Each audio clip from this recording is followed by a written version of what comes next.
are the lawful methods for taking wild mammals, birds, and reptiles.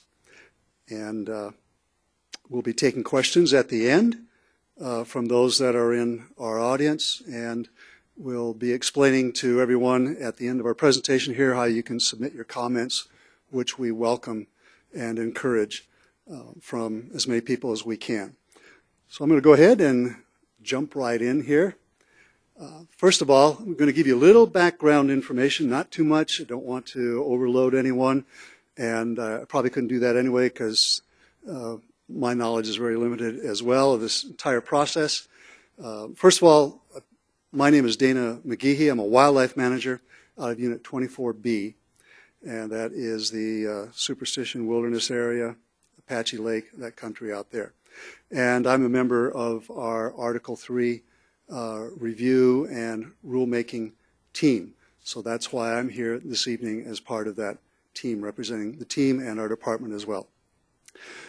So I'll begin by giving you just a little bit of background. Maybe you already know this, but it's kind of helpful to have it under your belt. First of all, our agency, our department, operates under the authority of 3 levels of regulations, if you want to call them that. First are state laws, and the second is that we operate under commission rules, and then we operate also under commission orders.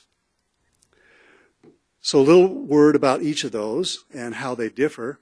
Laws, as we probably all know, are enacted by the legislature, and they can also be put into place through public initiative, ballots, and so forth.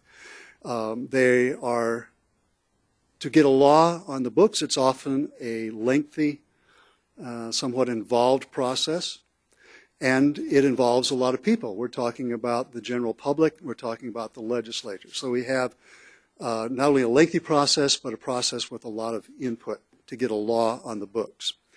Laws tend to be fairly broad in scope. And I use an example here. This is a law from Arizona Revised Statutes, Title 17, which are the game and fish laws. And this is 309A14. And somewhat paraphrased here, but the law says that it is unlawful to take wildlife with an unlawful method. That's a pretty general statement. So that's an example of a law and how laws come into effect very briefly. But now we move down to rules. Rules are established by agencies. In our case, they are approved by the Game and Fish Commission, and they are also approved by the Governor's Regulatory Review Council. Sometimes you'll hear people refer to that as GRC, which comes from GRRC. The rulemaking process is typically not as lengthy or as involved as the lawmaking process. I said typically because it seems that way at times, but it does not involve as many people and as many steps, as many processes as making a law. So it's a little quicker turnaround, getting a rule on the books, and rules tend to be a little narrower in their scope than a law. So I use an example here that's talking about turkeys, and one of our rules that applies to lawful methods for taking turkeys specifies that these are the methods that you can use to take or hunt turkeys. Centerfire rifles, muzzleloader rifles, centerfire handguns, shotgun shooting shot, bows and arrows, crossbows, 22 rimfire magnum rifles, and so on. I didn't include every one in there just to save space. But you can see how a rule is a little narrower now than a law. Well, next we move on to a commission order. And commission orders are established by the Game and Fish Commission only. And it's a much shorter process. For example, let's say that after the Wallow fire, it was determined that it would not be appropriate at all to hunt elk during the elk season. Then the commission would have the ability to go in and say we're going to close those elk seasons down for the welfare of either the elk or the habitat, but they did not. Okay, but they could have done that in a very quick turnaround time before the elk season started in September, if it was deemed necessary to do that. So the commission can establish commission orders very quickly, and commission orders tend to be even narrower in their scope than rules. And typically they apply to things like season dates, types of seasons, bag limits, permit numbers, and so forth. So I pulled another example along the lines that we were looking at before, again with turkeys. Commission Order 5, which deals with turkeys, establishes an archery-only turkey season. And that specifies that turkeys can only be taken with bow and arrow during that season, even though the rule that applies to turkeys gives us a whole list of weapons that we can use during different seasons, but the commission may choose to only have an archery season and only allow that weapon type during that season. And in all reality, that's pretty much how it is with turkeys now. We only allow shotguns, shooting shot, bows and arrows, or archery, crossbows, bows and arrows for taking turkeys right now. That's the only way we hunt them anymore in Arizona. Now back to the rules. The rules process, to get a rule into on the books, so to speak, involves two steps or two processes. First, the rule has to be reviewed. And we've been doing that in Game and Fish here on the rules that pertain to taking and handling of wildlife since last September, September of 2002. And it is an internal review. Our department reviews the rules. That's what our team has been doing. If we don't do that, not just us, but any agency, if we don't review our agency's rules within every 5 years, then the rules can go away. So we are required to do that. And the final product, when we're done with our review, is a 5-year review report. We are in the process of submitting that report right now. Then, once the review is completed, an agency can move on to the rule-making process.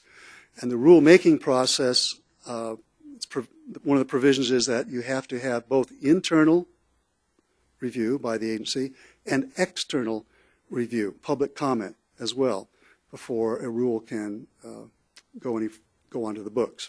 And the final products from the rulemaking process are obviously rules, rulemaking documents, and an economic impact statement, how these rules are perceived to affect the economy, if they will have any effect or not, positive or negative. So right now we are in the rule review process for all the rules pertaining to taking and handling of wildlife, but we have a little special process going on right now, which is why we're here this evening. I'm going to explain that very quickly. And maybe you're aware of this, maybe you're not. But since 2009, there's been a moratorium in our state on rulemaking. There are certain exceptions that you can use to put a rule in place. Usually they have to do with public safety, public health, maybe some other issues like that. But in general, no new rules. And that's been in effect since 2009. However, in April of this year, April 2011, House Bill 2396 was approved by the governor.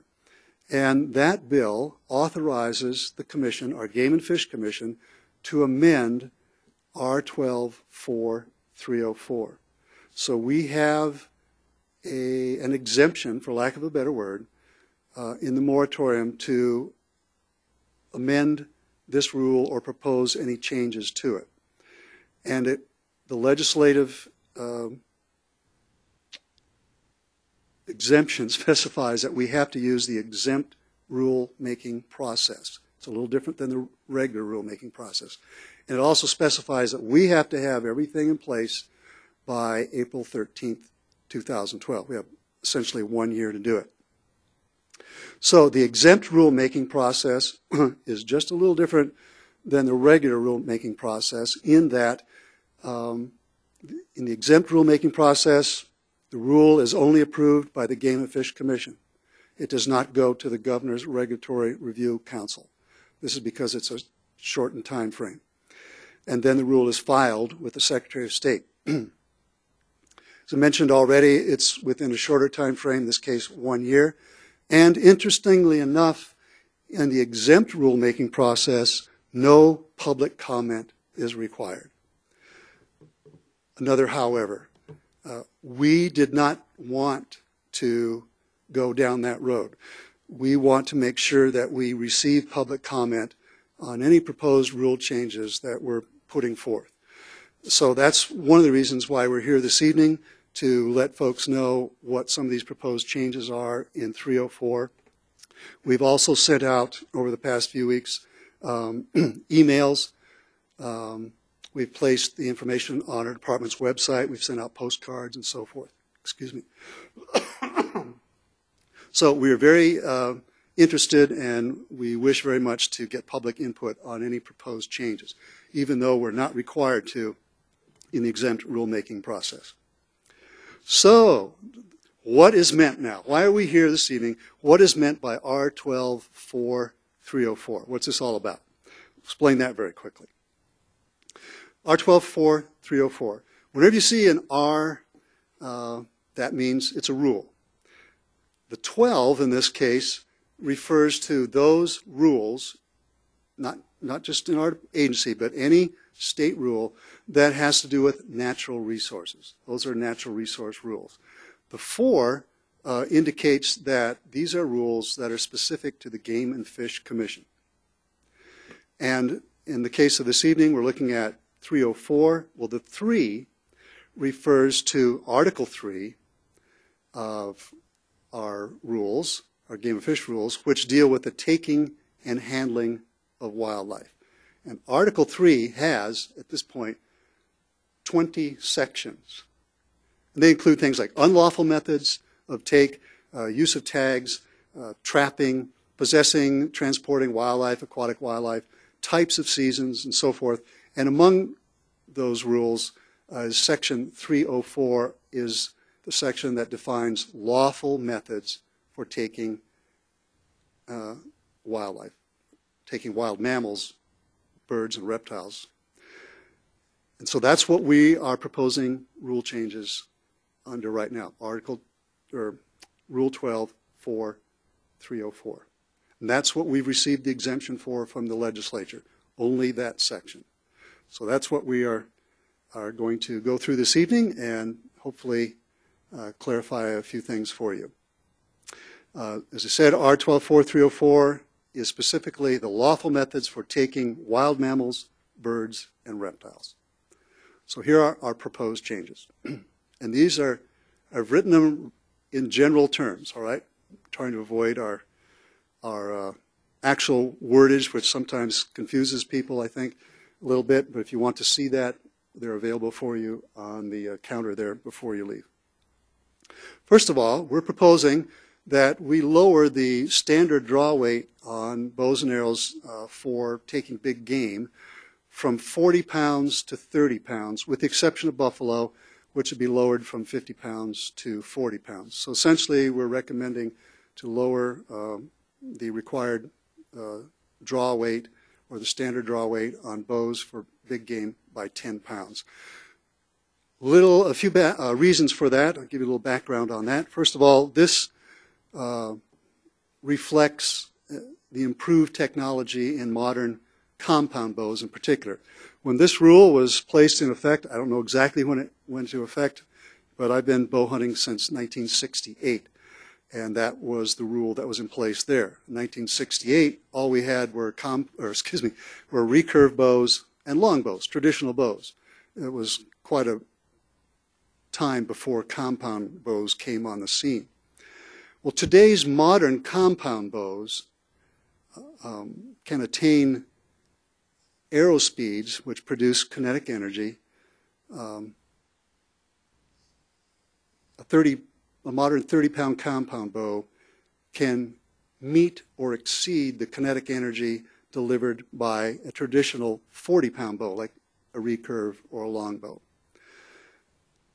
So that's one reason there. The modern compound bows are much faster than they were when they came out, obviously, and they produce more speed, more kinetic energy than a traditional bow of the same weight. This would also allow, by lowering the weight, to provide some opportunities for certain groups of people that up to that point may or may not have been able to participate in archery-only hunts for big game due to their age. They could be either too young or maybe getting up in years where they might have a shoulder problem, whatever. It's a little tough for them to draw that 40 pounds back, even on a compound bow, even though the poundage is reduced as you pull it back further. And it would also, we hope, encourage women to participate in bow hunting as well by using a 30-pound compound bow. 30-pound bows, by the way, are recognized federally as being a hunting bow. So this is consistent with federal terminology as well. And we need to remember also that the weapon that a person uses is only as effective as the person that's using it. For example, we allow centerfire rifles to take elk, but we don't specify what caliber. So technically a person could go out and hunt elk with a .223, which is probably, for many people, too small, but most elk hunters are not going to choose a .223. A 30-pound compound, some people might think that's not enough to take an elk with. They're going to choose for a heavier bow to begin with. But certainly 30 pounds could take an elk under the correct conditions. So that's one of our first recommendations. Secondly, we've received a lot of comments on this, a lot of questions, and hopefully we can clarify some of this for you this evening, is that we are proposing that we remove the requirement for a crossbow permit when using a crossbow during a general season to hunt antelope, bear, bighorn sheep, buffalo, and elk. Now currently, no crossbow permit is required for deer, javelina, turkey, or mountain lion. So there's some inconsistency there. We wanted to make it straight across consistent. Also, in this wording, we would allow the use of bows that are drawn and held with an assisting device. And essentially that is, you would have a bow that's held vertically like this, but you could hold it in place, hold it back with a locking device. Essentially that's what you do with a crossbow. The bow is locked back. It's held horizontally, but it's also mounted against your shoulder as well. So really you're just saying, well, we're going to let people use traditional bows as well that can be held and in place with an assisting device. The questions that have arose have to do with the archery seasons. So we want to clarify that. First of all, the restrictions for use of crossbows during archery-only seasons are not going to change. They're going to remain the same, which are specified in 318 C2, which defines what an archery-only season is. And it says you can't use crossbows during an archery-only season unless you have a crossbow permit. And how do you get a crossbow permit? You have to get a statement from a doctor that affirms that you have a permanent disability of 90% impairment or more of function of one arm. So essentially it's a disability permit for archers. That won't change. That's been in place for quite some time. So we're not suggesting that crossbows, or not suggesting, right, proposing that crossbows be allowed to be used by any archer during an archery-only hunt. That won't change at all. We're just removing the requirement for the permit during a general season where you can use a rifle or muzzle loader and so forth. Secondly, another one we've received a lot of comments on and questions is that we are proposing to add artificial light as a lawful method to take coyotes and mountain lions. Now, the wording that will accompany that is that the light may not be attached to a vehicle or watercraft. That's a simplified version. It's little more lengthy. But it's the same as the existing rule we already have in place for hunting raccoons with artificial light. You can't have that light affixed to a vehicle or a boat, or have it towed behind a boat, anything like that. And I think this may clarify a few questions for people. The intent on this rule, excuse me, now is that this would go in effect when authorized by the Commission within specified units and specified seasons or dates. So we're not looking at this, as we're proposing it, as being carte blanche, statewide, anytime, go out and hunt mountain lions or coyotes at night. I'll give you an example of how this might work. Let us say that in Unit 35A, that the coyote predation has been shown to be a significant factor on antelope fawn recruitment. Right now, I believe the recruitment is as low as 15 fawns per 100 doe antelope. Very, very low. I think 30 to 40 is just the maintenance level. And 35A has a very high coyote density as well. And coyotes do prey on antelope fawns. In many areas, there's a significant limiting factor to antelope fawns. So this would enable the Commission, if they determined they wanted to do this, to open up 35A to taking coyotes with an artificial light, and we'll say, for purposes of example, during the months of March, April, and May, when antelope fawns are on the ground. And then that season would be closed after May. The antelope fawns should be up and on their own enough to hopefully withstand excessive coyote predation, and that no more artificial light in that unit after that time. So that'd be an example of how this is intended to work. It's not intended to be statewide. We're going to allow coyotes and mountain lions in all units throughout the year to be taken with artificial light. And if you notice, this works very similarly to the examples I gave you on the turkeys. It would be listed as an as a lawful method, but that does not mean that that lawful method would be put into use or effect. Just like now, a lawful method for taking turkeys is centerfire rifles, but we don't allow that during any of our seasons. So that's how that would work. Another proposal that we are putting forth is that we are proposing to add 22 caliber and 5mm rimfire magnum handguns as lawful methods for taking javelina. Also for turkey, in addition for turkey, including 17.17 caliber rimfire magnum handguns as lawful methods. Currently, the existing rule states that you can use 22 caliber and 5mm rimfire magnum rifles, and we're proposing that the new wording would simply say firearms rather than rifles, to expand that to allow those same caliber handguns to be used for those species. We're proposing that we add shotgun shooting shot as a lawful method for taking mountain lions. Currently, it's shotgun shooting slugs only, and so we're proposing that we add shot as a lawful method for taking mountain lions.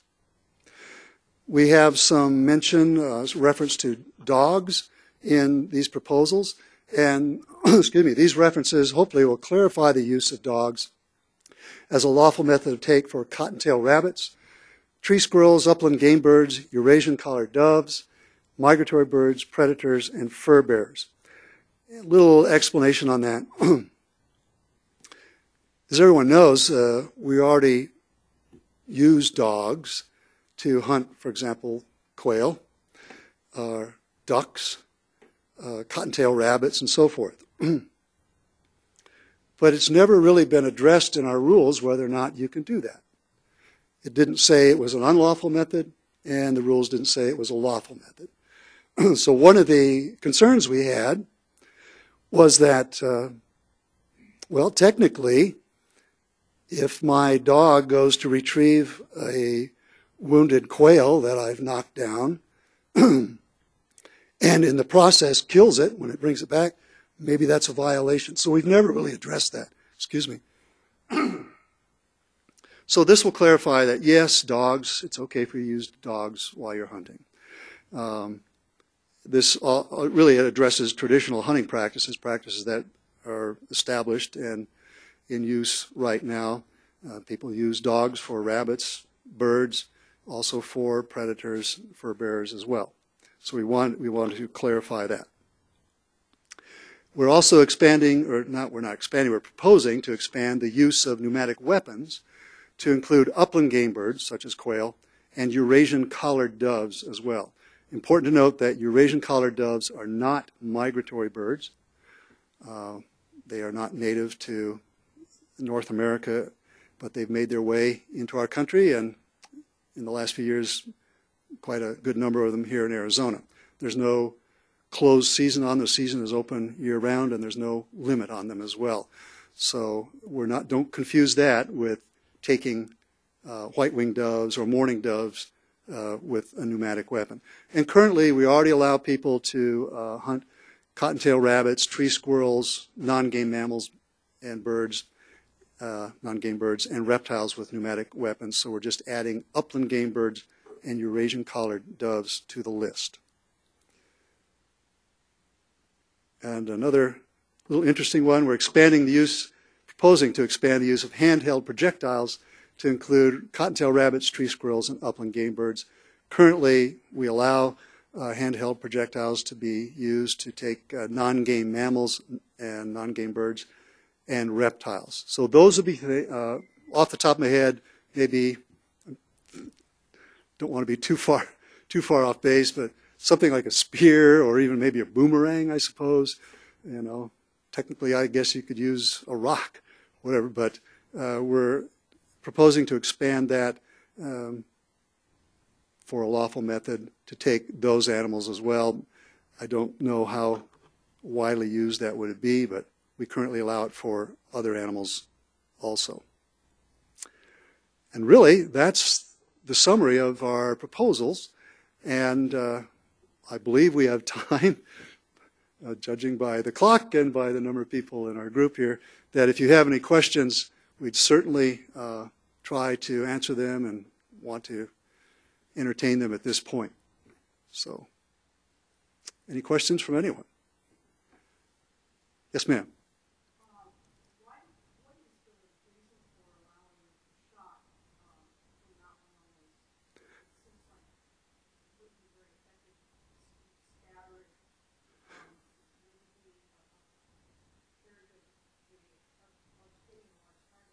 The question is, what is the reasoning or the rationale behind allowing shotgun shooting shot for mountain lions, correct?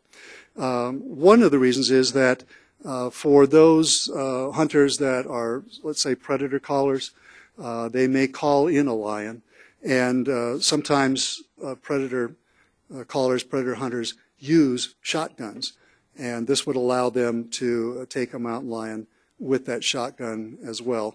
And we're only talking with a shotgun, as you, I think, mentioned or alluded to, that it's a very short range, probably 35 yards is probably about it. Maybe you could stretch it with larger shot size, maybe to 50 yards, but usually 35 yards or less is an effective range. So typically we're looking at predator callers or perhaps an incidental take when someone was out hunting something else, they had a shotgun in their hand. But again, it's going to have to be at close range if you're going to be effective. I'm just thinking off the top of my head, I wouldn't want to take a shot at a mountain lion with my 28 gauge with 9-shot in it. That I think would be more dangerous than it would be anything else. So with the appropriate shot size, appropriate load within a short distance, it would be an effective way of taking a lion. Did that answer your question at all? Okay. Brian, would you like to add anything to that? Just simply that we have had some people sign for that because they inadvertently did actually take a lion in that situation. Yes, the response from Brian was, for those of you that are viewing online, that in the past we have actually had people that were cited for taking a mountain lion with a shotgun under those circumstances that I mentioned, at close range. Maybe the lion just pops up all of a sudden and the person has a lion tag, or maybe just even out of fear, they shoot at the lion and they end up being cited because they took it with a method that is not lawful. So that's another reason there. Yes, sir. Would that be considered really a main way of taking the lion home? I mean, realistically, shot into a larger predator like that, I mean, what kind of kill are you going to get from that? Probably, if you miss them or get part of the shot into the animal, is that going to be, obviously, when you want to kill an animal, you don't want it to be immediate. Yes. The question is, hopefully I'll capture it very simply. The question is, would that be considered a humane way of taking a lion at the risk of perhaps wounding it or not making an effective shot? Certainly that risk would be there, depending on the shot size and the shot load and the distance and the ability of the person that's using the shotgun. But that risk is implicit in anything that we hunt, whether it be an elk with a bow or even a rifle. You know, if I hunt with a bow, but let's say I had a rifle that's capable of shooting 1,000 yards. But me personally, I'm not capable of placing a shot accurately at 1,000 yards. My accuracy range is only 100 yards. But I may still take a shot at 200 or 300 yards and wound something. So ultimately it comes down, at least I believe, to the hunter's decision whether or not to actually pull that trigger. And again, Brian, if you wish to add to that. Right. Did that help your question at all? Any other questions? Yes, ma'am.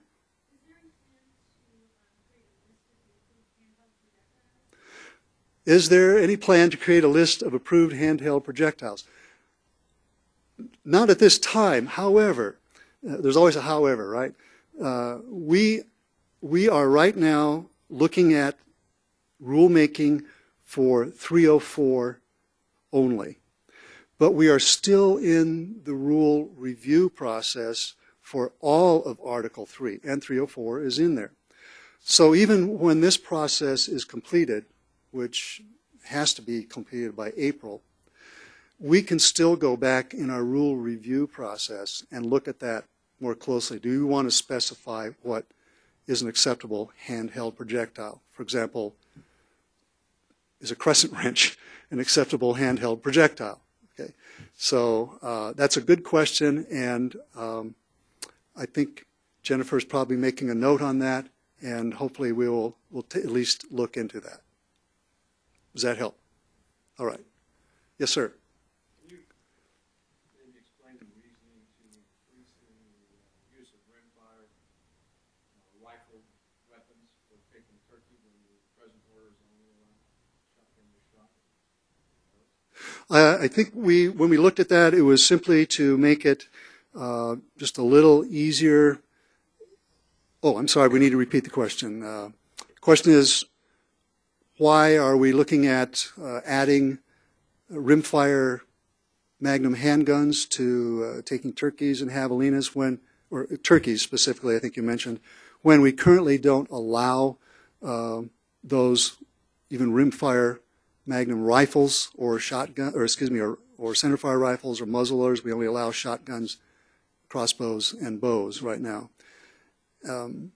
This would allow a future commission, if they decided they wanted to choose from that list that we already have, centerfire rifles, muzzleloaders, and so forth, this would be one more weapon they could choose for. We wanted to include the same caliber of handguns as we already have for rifles. We already allow 22 Magnum rimfire rifles, for example, for javelina and turkeys. So now we're proposing that we also allow those same calibers and types of ammunition in handguns. Whether or not it would be used, Under the current system we have for turkeys, it wouldn't. We only use shotguns, bows, and crossbows. But it would be on the books. Does that capture it, Ryan, you think? I think that captures it pretty well, Dana. A couple other things I might mention is what our rules often do is give us a list that we can select from. It's a suite of tools, if you will. Our hunt guidelines process helps our commission inform us about what types of hunts they want to see in the future. Right now, what they've told us for the next 2 years, they want to see shotgun shooting shot. And that's what the commission has approved for the last 4 years for both the fall and spring. And for the spring hunt, quite a while longer than that, shotgun shooting shot. So if at some point the commission chooses to want to use one of those tools, it takes a long time to get back onto the books if we're only going through a rule process. This way it's on the list that's available, and the commission can choose from it if they so desire. It's there available. It's on the list. So, yes, ma'am. So I assume that the use of artificial lines would be on public property, in those days that are designated. Is there any plan for, how do you let the public, for example, I hike a lot and, all over the place. I'm just wondering, so far I haven't had to worry about somebody out there at night. Yes. So, is there a plan to address that? And I hope I can capture your question concisely or shortly here. The question is, and there's a concern along with the question, if we allow artificial light for taking coyotes, for example, how would I, as an individual, know that maybe I'm going to be camping out or hiking somewhere on public land where one of these hunts is now authorized? Would that be a good way to address that? The best way that I can think of right now is that you go on our website, and not today because this is still proposed, but let's say it goes through 6 months from now or whatever. Go on our website, look under the commission orders for coyotes and for lions, and you will see, or you would see in there, which areas at what dates that is going to be allowed. And that would give you, and there are maps as well that show you where these hunt units are, and you can say, all right, well, maybe I don't want to go camping there if people are going to be hunting coyotes with artificial light, after the sun goes down. So, did that help you? Yes, sir. The artificial light rule make it easier to hunt online coyote? And why is it necessary to have artificial light to get the numbers that are? Well, the question is, why is artificial light necessary to achieve desired numbers of animals taken by that method, or just desired animals taken? I think it would just be one additional option to use. We don't really know, I would imagine, at this point, because we haven't undertaken this yet, how effective that would be. We still have to remember that this is still hunting, and you can't use them from a vehicle, so you still have to get out there and hunt, for example, or call a predator in case a coyote or a lion, but you would be able to do it after daylight hours. Now, one reason it might be helpful that I can think of, or that it might increase the number of animals taken, is that we'll use lions as an example. Lions very often are hunted with the use of dogs. And dogs have a difficult time trailing an animal when it's hot and dry. So if a hunter in one of these units that, let's say, was authorized to do that, were to use his dogs at night, the scent would be held on the ground a little better. The humidity is usually a little higher at night, temperatures lower. It'd be a little more effective way to take that animal with dogs, but you can't be running around there in the dark. You have to have an artificial light to do that. So that might be one example. Not sure on the coyotes how effective it would be. You still have to call them in, still have to identify your target, and so forth. It would just be one more option for people to get out and participate in hunting coyotes in those areas. Did I help at all there? The reference to the mountain, the rule states you should not take a female with kittens at night with artificial light. How is it possible that the hunter would be able to tell whether this female lion has kittens? Well, the question is, how would a hunter be able to determine at night whether it's a female lion with kittens? And I might have to refer to Brian for a little bit of this in just a moment. I'm not sure if that's changing or not, but okay, so that's not changing. Well,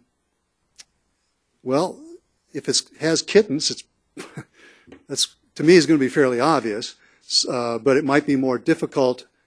Maybe you're thinking this too. Maybe those kittens are out a distance away where they aren't observed with the light. So the hunter, again, it's going to be up to the hunter to be very careful in that case not to commit a violation of that law. It's not, I think there's going to be a greater responsibility on the hunter participating in either one of these coyote or mountain lion artificial light hunts to really determine what their target is and is it a safe shot, so forth.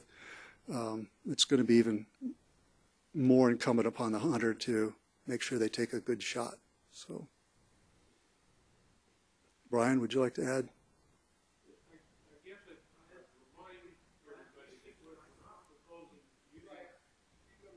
Yeah. We're going to have Brian Wakeling step up to the mic too. He's our game branch head.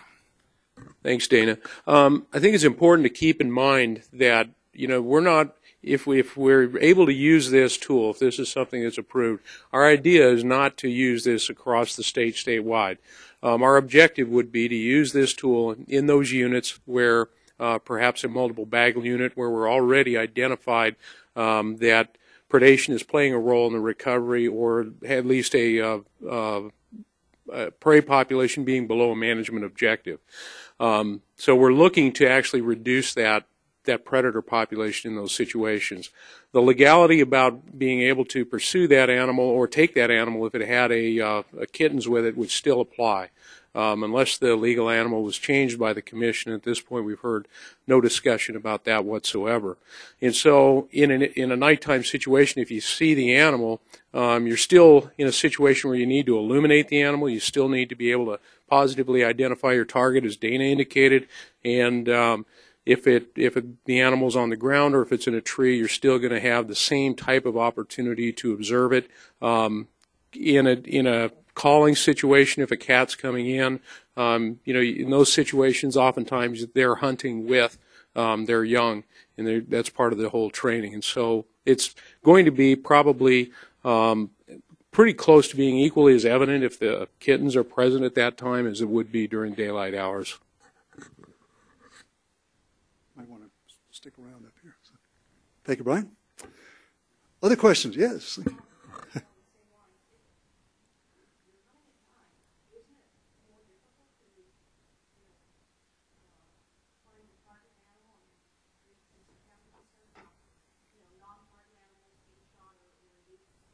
The question is, isn't it more difficult at night to determine your target, make sure you are taking only a targeted animal and a non-targeted species? Well, I think the answer would be yes, it would be more difficult, but we have to remember too that a lot of these lights that people can use, artificial lights, we're talking millions of candle power that you don't even want to look into these things directly, and they can be carried around, used with batteries and so forth. So they do illuminate very greatly. We're not talking about, looking at an animal solely based on its eye shine, so to speak, but really illuminating that animal and maybe even, at a closer range, you might even have a better look at it at night with that light than you would in the day, provided it's out in the open, something like that. But that has been a concern that was addressed, non-target species and so forth. But when we look at the lights, that even headlamps that are out nowadays are really, really bright and cast a good beam of light. And I think anyone that knows which species is which, they should be able with a light to hopefully determine, yeah, that's the right species or that isn't. The concern probably is like bobcats, foxes, and so forth. But good light, you should be able to tell the difference on that. Anything you want to add on that? Well, yes, I should mention as well, I don't know the numbers, but I went through all the states, and there are a number of states that currently do allow hunting for coyotes and other species at night with artificial light. I think there's even one state, I better not say, because I might be wrong, but I think there's one somewhere that even allows you to take them with a vehicle, I think, or from a vehicle. But don't quote me on that one, but I'm pretty sure there is. So anyway, so this is not something that's new nationwide. It's very new to Arizona. That's for certain. And it would be just a very, very small step in going towards taking anything after daylight hours. Yes, ma'am.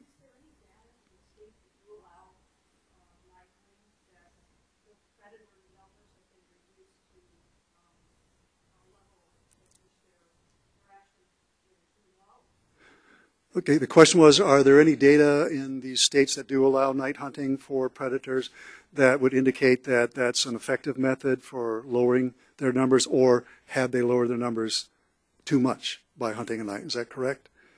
I'm not aware of that. Doesn't mean that it doesn't exist, but really haven't looked into that. I don't know if you're aware of that or not, Brian.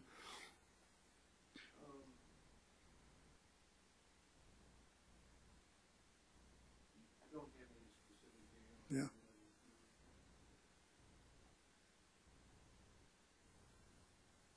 Other question? Yes, sir. Now, if the commission really felt it was necessary to night hunting, why is the rule necessary? Can you not be an order? And if you had a predator problem in a certain area, for instance, they killed sheep, would the commission arbitrarily order night hunting in that area as an emergency kind of procedure rather than having a rule preempting night hunting, or is that how the play? Oh, the question is, why address this at the rule level? Why not address it at the commission order level? Because the commission should be able to open up an area for night hunting. Is that correct? I'll try to answer that as best I can. Then we'll have Brian as well. This is a lawful method we're proposing, artificial light. So even if the commission were to, say, open up an area to taking coyotes at night, artificial light is not a lawful method to take them at this point. So you would have to have that method in there. It would be very ineffective. People running around, it would be dangerous. People running around the dark shooting at things without a way of illuminating their target. So this is a lawful method that would allow people to take coyotes and lions at night, and it would be put into effect by a commission order. In the case of coyotes, that particular commission order, or lions as well. So they would say, for example, unit whatever, we used 35A a while back, unit 35A, it'll be open for coyotes March, April, May with artificial light during day-long hours, for example. The rest of the state, it's daylight hours only. It would be addressed at the commission order level, but unless we specify that artificial light is a lawful method, it would be totally senseless to have hunting after daylight hours. So what you're saying is the commission can use this rule only in emergency conditions or areas where it would be predation. Okay, the question is, be like Jeopardy. Can you rephrase in the form of a question? That's more of a comment. So, But I think the question is, would this allow the commission to open up an area for taking coyotes at night, for example, only in emergency situations? Was that your question? What I'm asking is this being used as a degradation method in areas that require more degradation, or is an area just opening up for night hunting for anybody that wants to night hunt? The intent at this point is for this rule to be used, and correct me if I use the wrong terminology, but more of a management tool for wildlife populations. And we use the example of antelope fawns versus coyotes. The intent at this point is not directed at increasing recreational opportunity, although it would do that. I mean, people can't go out after daylight hours now and take coyotes or lions, but so that would be a byproduct of it. But that's not really the intent. The intent is to be able to address certain areas that are experiencing problems with particular species as a result of lions or coyotes. Did I capture that well, you think? I think that's pretty fair. You might add that at some point in the future, Mm-hmm. the commission may choose to expand the use of it. You know, the question that was asked earlier dealt with, can we, do we have any evidence that it's successfully reduced populations, or we've seen a reduction below what we wanted to? Routinely, what we see with predators, and I think I see Jerry. Yeah. I think what we routinely see with predators is we don't generally see a reduction in population numbers as dramatically as a result of some of the hunts. If you look at, for instance, mountain lion harvest over the past decade, that we've had dry years, we've had wet years, we've had years where we've closed the season during 3 months of the year, and we've had them open year long. When you look at the difference in the harvest over that period of time, we haven't seen much difference in the overall year-long harvest. We did an analysis for the commission on our multiple bag units, and what we were able to determine based on that, that's a tool we've been using since 1999. And during that 1999 to now, what we can document is that we probably increased legal take by 15 animals. From what we would have if it hadn't been a multiple bag limit. We may have focused those hunts or the harvest in places that we wouldn't have seen it before, but we didn't see a tremendous increase in the harvest. And what we suspect is we're probably not going to see a tremendous increase in the harvest of either coyotes or mountain lions. As we analyze our information that we have from this data set, the commission may choose at some point in the future to expand the use of it. Right now, our intent, if we have these tools, is to make recommendations to use them in situations where we have a biological concern or a biological issue that we feel we have the opportunity to address that. But if you look back in history, quite a few decades back into history, I think that you'll see that our harvests on our predators, both mountain lions and coyotes, have been fairly stable and probably substantially lower than what it was at one point in time when much of this wasn't regulated.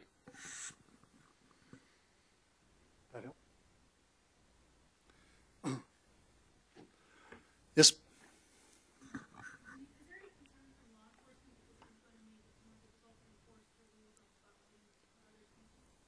Okay, the question is there any concern from law enforcement if we're talking about artificial light, if it's going to make it more difficult in enforcing the laws? Well, as a law enforcement person, I can speak from that standpoint. I can't speak for all my fellow officers, but let us say that 2 years ago, if someone had told me that we were thinking of hunting coyotes after daylight hours, I would say that's not a good idea. How am I going to determine whether they're really taking coyotes or are they out there poaching deer at night or whatever? The way this is intended and the way the wording is, that we have now, or the intended use is, if I were a wildlife manager that had antelope in my unit, for example, I don't, but if I did, and it happened to be a unit that that year was opened up for artificial light during a specific time frame, March, April, May, I would at least have that foreknowledge that I need to be more aware of what's going on out there at night, get out there and not only myself, but maybe some fellow officers from nearby, and make a little increased effort to determine, are people doing this lawfully, or are people taking advantage of this and coming out and taking species at night that are not allowed to be taken. So under this scenario, this intended use, I don't see it being a great issue for law enforcement. Certainly it probably create a little more work for some of us, but rather than being widespread, statewide night hunting, to me, as a law enforcement person, at this point in my career, it would be a nightmare. You know, I wouldn't know how to deal with it at all. Every spotlight I saw, I'd be chasing after. But if I knew in advance that, yeah, in this area, it's going to be allowed, and it's only for coyotes, then it would make it much easier for me anyway. So I don't know if that helped. And remember, I'm only speaking from my standpoint. Others?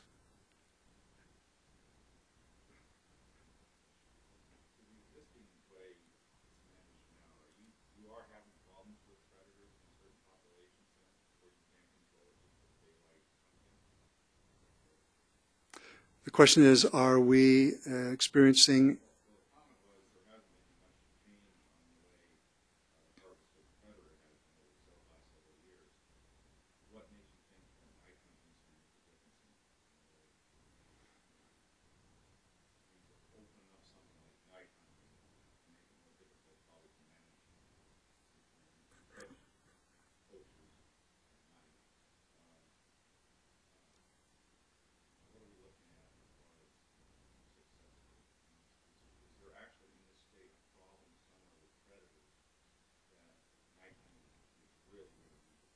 Okay, can I use that as your question, the last portion there, to make it simpler? Is there an area in our state where we believe that night hunting for these predators, lions or coyotes, will actually make a difference where we may be experiencing problems by predation? Does that accurately capture that? I'm going to defer again to Brian on that, our game management branch. That's a great question. There are a number of places within Arizona where we have concerns about current balance between predator and prey. There's probably the most well-known is the COFA bighorn sheep situation, the investigative report that the department undertook with the U.S. Fish and Wildlife Service, looking at that relationship, looking at all the data that we had available that indicates primarily and abundantly to us that we think that we probably historically, when I say historically, probably between 2000 and 2006, we had a fair degree of predation on mountain lions by mountain lions on bighorn sheep. We saw that sheep population drop from 800 to 400. A pretty dramatic drop. We've seen a couple of other sheep populations within the state do that. When we have those kind of situations, oftentimes we have to take some type of management action in order to keep sheep populations from going in a direction that we don't want. The COFA situation is probably a bad example because within the National Wildlife Refuge itself, units 45A, B, and C, where we have the concern, we don't currently hunt mountain lions. And without some joint concurrence with the Fish and Wildlife Service, we aren't going forward with a hunt there. However, we have had to invest a substantial amount of resources into monitoring mountain lions and lethally removing mountain lions. And so, in other words, it's cost the agency, both the Fish and Wildlife Service and the Arizona Game and Fish Department, hundreds of thousands of dollars in order to deal with that imbalance between predators and prey in that situation. In those situations, it's usually far more easy for the agency simply to use sport harvest, liberalize the take of animals in a situation like that. That would help us bring that population more in line with our management objectives. Dana used examples of pronghorn and looking at recruitment rates. And the agency, again, invests money annually in things dealing with limited lethal removal of coyotes within those populations where we have pronghorn populations that are declining. That doesn't mean that we want to do this statewide. There's plenty of places within the state where we have healthy populations of mountain lions and healthy populations of bighorn sheep. There's other places where we have fine opportunities to keep coyotes and pronghorn without any real imbalance, and they're able to maintain themselves. What this allows us to do, if with the use of this tool in those places, it gives us another opportunity to increase the harvest of predators in a situation that may help us with the survival of the offspring for the prey populations that will allow them to recover those populations. And so we haven't used this in Arizona yet, but there's several places within Arizona we have pretty good data that indicates to us that we do have issues with predation on a prey population. And so by allowing us to do something with recreational harvest that doesn't require an investment of resources, we can often get a benefit out of that rather than having to invest resources to get the same management outcome. Does that address your questions?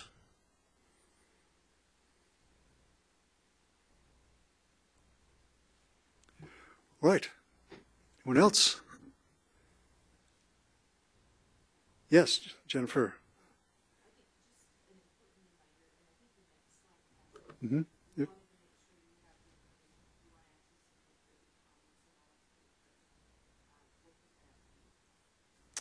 Right. Whether you're for it or you're against it, we want to hear from you if you have a comment. And so we ask that you send your comment. I think the most effective way to get your comments in the record would be via email. And you can send that, your comments via email through rulemaking or to me, dmcgeehy@azgfd.gov. If it comes to me, I will forward it to rulemaking to make sure they get it. That's who's organizing all the comments. Or if you just want to send it to rulemaking, that's fine as well. And the number that you see there, the telephone number, is my cell phone number, my work cell phone number, my work cell phone number. So it's not my personal cell phone number. And you can certainly call me at that number. And if you have any questions or want to discuss anything, I'll try to help you out that way. But your comments are best submitted, I think, through email. If I tried to write something down, or any one of us tried to write something down that you said we may not capture it correctly, we want to make sure it's that your intent is down there in black and white. On my personal cell phone, there may be times when I'm not going to be answering it. Few reasons is it only rings 4 times and then it stops. So if I can't find the thing, but I am checking it quite regularly for missed calls and voicemails, and it's kind of a new phone, and so it takes me a little while to figure out what I'm doing on it. But I'm being very religious on checking my phone and returning calls. So, yes, Jennifer.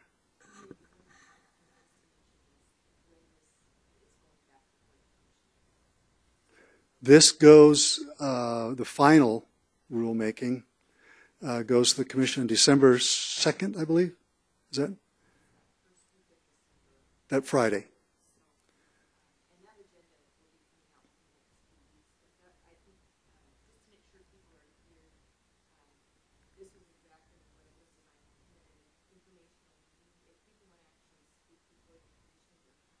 Mm.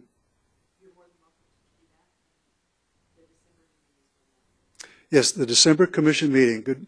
Good point that I overlooked to mention is if you wish to get a voice before the Commission, that is the time when you need to do that. Get on the agenda, submit a card that I want to be heard by the commission. Tonight was just an informative session, as we mentioned earlier, but that December commission meeting, and I believe it's going to be on the Friday commission meeting, not the Saturday one, but you need to check the agenda to make sure that that is the particular date that they'll be looking at 304.